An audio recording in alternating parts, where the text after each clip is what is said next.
This is Hannah and Cailin, back again with Double Talk. I'm Hannah. And I'm Cailin, and we're at the BMCC Tribeca Performing Arts Center for the premiere of Easy Money. At the premiere of Easy Money, the Charles Ponzi Story, the new Apple podcast chronicling the rise and fall of the world's most infamous con artist, the Sopranos alum Jamie-Lynn Sigler moderated a special panel with the podcast star, Sebastian Maniscalco. Before the event, we caught up with Jamie-Lynn to chat about working with her longtime friend and former TV brother, Robert Iler, on their own podcast, Not Today, Pal, and the surprising things she learned about the real Charles Ponzi. And stick around because at the end, Easy Money's executive producer and host offer their insights into the mind of the notorious Ponzi schemer. Listen in. I've been listening to your podcast with Robert Iler for years. I absolutely love it. Yeah. And I have to ask, just as an interviewer myself, how do you prepare for a show like that? Because we don't do what we do every day,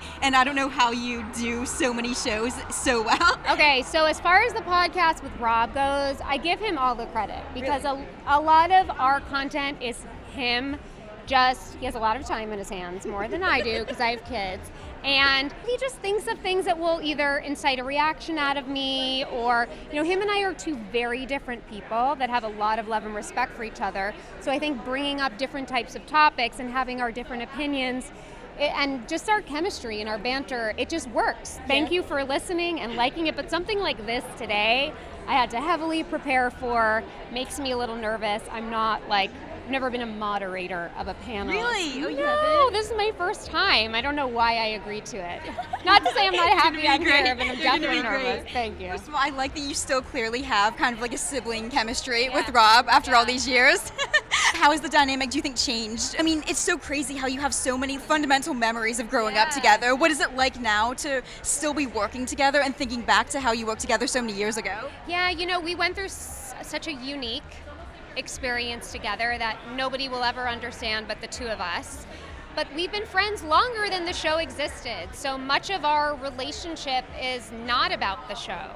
And it's really about the bond and love and friendship that we have. And he is very much like a brother. I think sometimes our relationship is confusing to people. Like, how could it be platonic? How are you guys best friends? But it's just the way we speak, the way we look at each other, it's just family. It just is. He spends Thanksgiving with me, he spends Christmas with me, he's best friends with my husband. It's idyllic and it's amazing. That is very idyllic. I love that. So sweet. Is there anything that you learned about Charles Ponzi throughout your research that surprised you? I learned everything about Charles Ponzi, but I think what's really interesting about the podcast is you get kind of an idea of like what the characteristics make of a Ponzi schemer, and like a lot of the similar characteristics he had to like Madoff, where these guys, they have this belief that they're not doing anything wrong, that they're gonna get ahead of it. They live in a sort of a state of delusion, and you kind of need that to be able to do what they did and to be able to also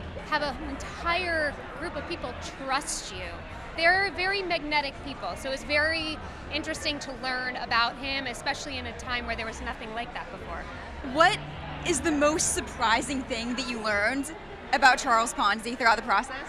One funny thing is that even after his scheme and even after he was sent to prison, later in life, he kept trying to do Ponzi-like schemes. Like, he didn't get the message that this is illegal and he needs to stop. He kept pitching his wife on a scheme about import-export with trucks from abroad. He was trying to sell swampland to people in Florida. He just didn't stop. Once you pop, you can't stop. I'm waiting for Elizabeth Holmes to do the same when she gets out of prison. No, Elizabeth Holmes just announced a new blood testing startup. Wait, really? From prison.